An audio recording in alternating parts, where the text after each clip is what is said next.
It was thought that going in head first to the second section might offer more freedom to thread the rope under his armpit and get it looped around his upper body. A compact 5-foot-tall rescuer, Ron Peters, was lowered in head first and pulled himself along to the second shaft. He could see the top of Neil's helmet through the collection of mud around him that had been pushed down from the previous attempts to help him. Slowly he was lowered, but started to feel a headache and drowsiness. He yelled up to the men holding the rope and asked them to pull him out. Wrapping the loop around himself was the last thing he remembered before passing out. It became clear that the shaft was filling with carbon dioxide from Neil's breathing. The area just above Neil's head was a few square feet, and the heavy CO2 had nowhere to go.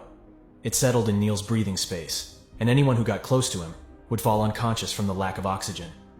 The team immediately sent out a request to get oxygen tanks to Peak Cavern for an emergency rescue.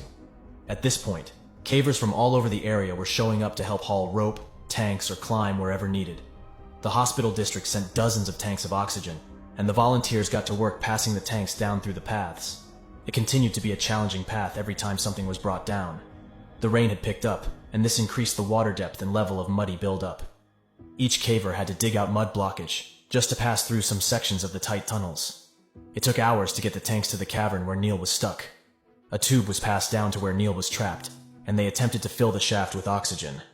Hopefully this would preserve his life while they figured out how to free him. They had informed the rescuers that breaking his collarbones may be the only way to free his shoulders from the tight tunnel squeezing him to death.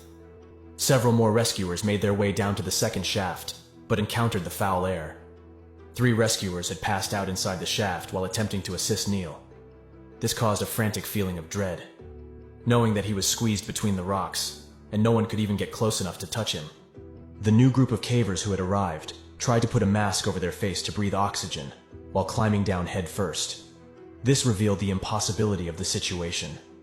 As they reached the second shaft, it was impossible to keep the mask over their face and push down into the narrow elliptical hole that was only 12 inches wide in the narrow part. There wasn't enough room to keep the mask on their face, and each attempt without a mask resulted in unconsciousness. A few men took deep breaths of oxygen from the tube and tried to hold their breath while quickly reaching down to Neil.